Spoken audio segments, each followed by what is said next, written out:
खुदा का परिचय स्वामी लक्ष्मी शंकराचार्य।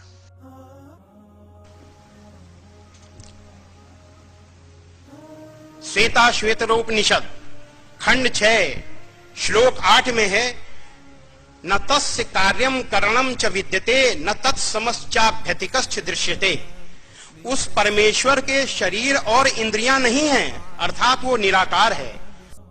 वेद कहते हैं, नयन मूर्धम न तिर्यंचम न मध्ये परिजग्रभृत न तस्य प्रतिमा अस्ति यस्य नाम महाद्यशः। उसे ऊपर से, इधर उधर से या बीच से कहीं से भी छुआ नहीं जा सकता, क्योंकि वो इतना अनंत है, निराकार है कि वो स्पर्श करने मनुष्य की हैसियत ही नहीं कि उसको स्पर्श कर सके, किसी की हैसियत नहीं कि उसको कोई स्पर्श कर सके। खुदा कैसा हो? रब्बुल आलमीन, मुसलमानांचा रब नाही, साऱ्या आलमीन का, साऱ्या विश्वांचा रब। रब म्हणजे निर्माता आहे, क्रिएटर आहे। रब म्हणजे पालनहार आहे, रब म्हणजे शासक आहे, रब म्हणजे उपास्य आहे, पूज्य आहे, हरी आहे, ईश्वर आहे, देव आहे। रब म्हणजे शासक है। जो लोग मराठी नहीं जानते उनके लिए इस स्पीच का ट्रांसलेशन किया जाता है। खुदा रब्बुल आलमीन यानी तमाम इंसानों, तमाम निर्माण का रब है, क्योंकि उसी ने तमाम चीज़ों का निर्माण किया। वो खुदा जिसने हम सबको बनाया, वो हमारा पालनहार है।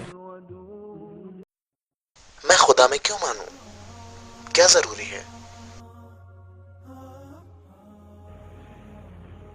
अल्लाह, ईश्वर, भगवंत।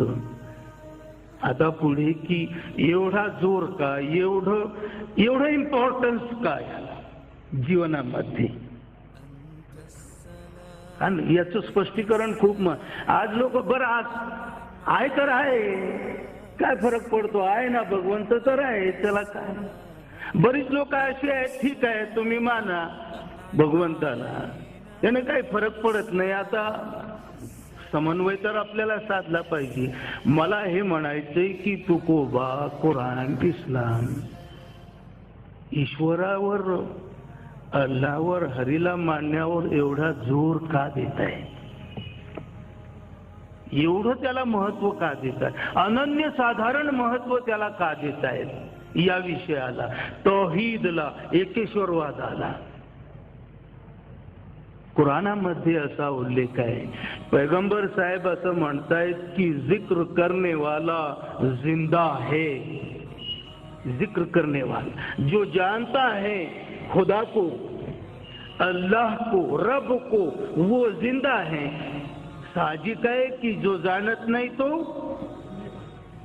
मृत है। तो जिक्र करने वाला अगर जिंदा है, जो जानत नहीं, ज्याला ओळख नहीं त्याची, तो मुर्दा है। तो लोग एक सवाल ये भी पूछते हैं कि क्या जरूरत है कि उस खुदा के बारे में हम सोचे? होगा तो होगा, खुदा है या नहीं, ऐसे क्या फर्क पड़ता है? खुदा, अल्लाह, ईश्वर या फिर भगवान को मानने पर इतना जोर क्यों दिया जाता है? पवित्र कुरान में खुदा खुद फरमाता है कि जिक्र करने वाला जिंदा है और जिक्र न करने वाला मुर्दा है।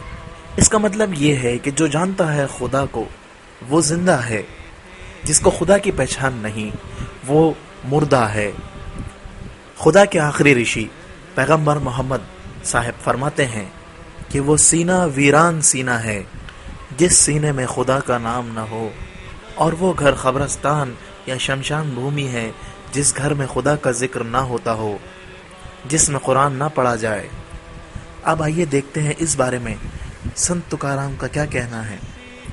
संत तुकाराम अपने अभंग में कहते हैं कि जिसको खुदा की पहचान नहीं वो मुर्दा है, उसके जीने और मरने से कोई फर्क नहीं पड़ता।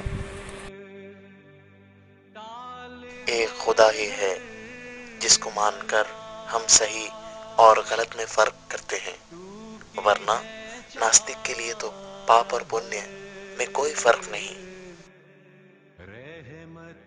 केन उपनिषद में खुदा का परिचय।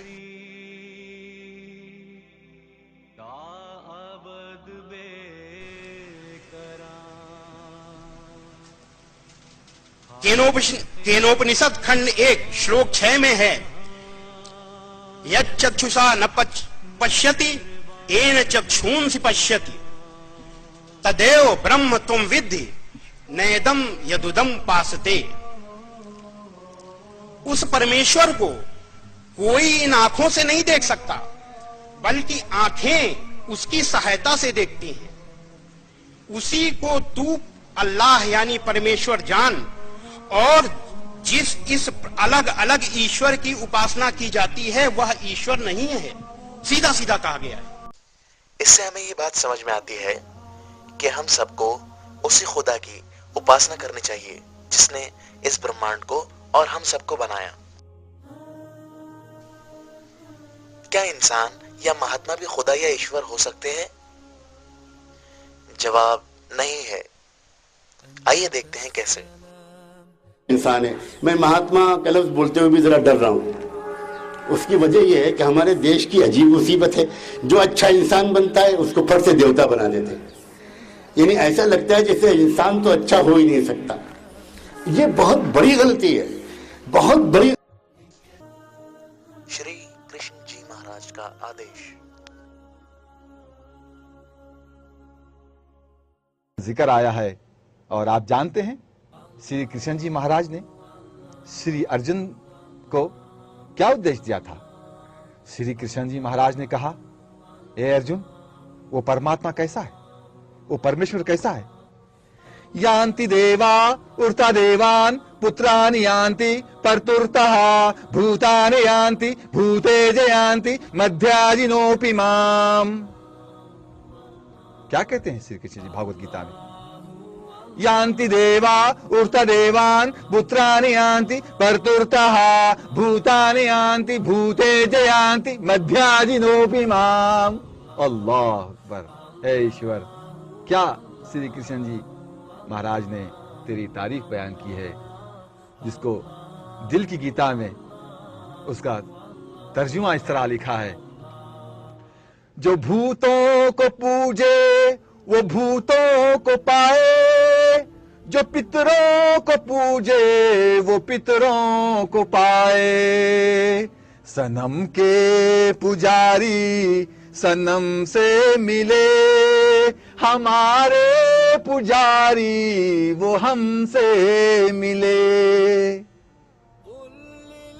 जो जिस चीज की पूजा करता है वो उसी को पाता है, जो अल्लाह की बात करता है वो अल्लाह को पाता है। इर्जी इला अस्लिहा व इन्ना इला रब्बिकल मुंतहा। उसको उसी तरफ जाना। इन्ना लिल्लाहि व इन्ना इलैहि राजिऊन। ये जो अल्लाह की बात करने वाले, उस परमात्मा की बात करने वाले, वो परमात्मा को पाते हैं। जो आकार की पूजा करने वाले, आकार किसे कहते हैं? जो आंखों को नजर आता है। जो शय आंखों को नजर आती है उसे आकार कहते हैं। जो आंखों को नजर नहीं आती उसे निराकार कहते हैं। तो ईश्वर कैसा है? निराकार है, वो निरंजन है, अखंड स्वरूपी है। गलती है।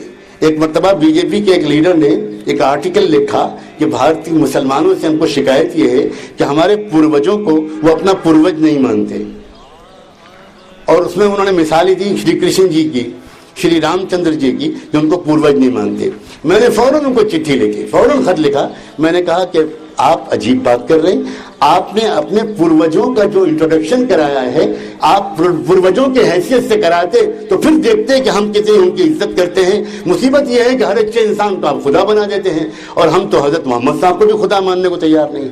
खुदा तो सिर्फ वो एक मालिक है, उसके सिवा कोई खुदा नहीं हो सकता। हम किसी और की बंदगी हरगिज नहीं कर सकते। आप हमारा तारुफ तो कराते हमसे, तब हम आपको बताते कि हम जान निकाल देते श्री कृष्ण जी महाराज की इज्जत की हिफाजत करने के लिए। अब हम ये कह सकते हैं कि इंसान या महात्मा ईश्वर नहीं हो सकते, और वो ईश्वर जो सबका है उसके जैसा या उसके बराबर कोई नहीं। अल्लाह का इन्कार कैसे करते हो? कारे नाठविशी कृपाळू देवाशी अल्लाहला मान्य करणं हे सायंटिफिक आहे, अल्लाहला नाकारणं हे शास्त्राशी विसंगत आहे, विज्ञानाशी विसंगत आहे.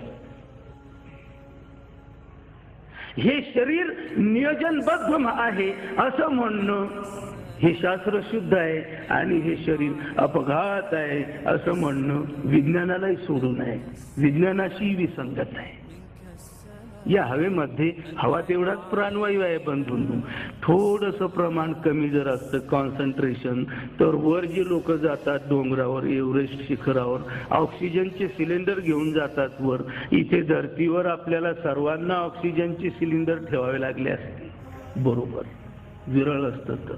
नियोजन आहे, नियोजन. आणि या नियोजनाला अपघात म्हणणं विज्ञानाशी सुसंगत आहे की विसंगत आहे? सुसंगत आहे. उस खुदा की पहचान हमें किस तरह हुई? जब मानव जाति में पाप बढ़ जाता है तो वो खुदा हम में से एक पवित्र इंसान को चुनता है और उसे ज्ञान देकर हमारे पास भेजता है, इसीलिए कि मानव को समझाए और सच्चे मालिक का संदेश देकर पाप और अशांतता को खत्म करे. उन पवित्र लोगों को हम अवतार, नबी, रसूल, संदेशदा या ऋषि के नाम से याद करते हैं.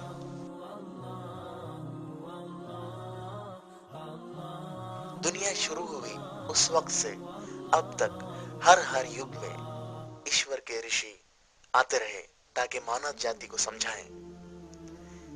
इस तरह अलग अलग युग में 1,24,000 नबी, रसूल या संदेशता आए. इस युग का अवतार या संदेशता कौन है? जानने के लिए अगला भाग कल के अवतार. तैयार रहें.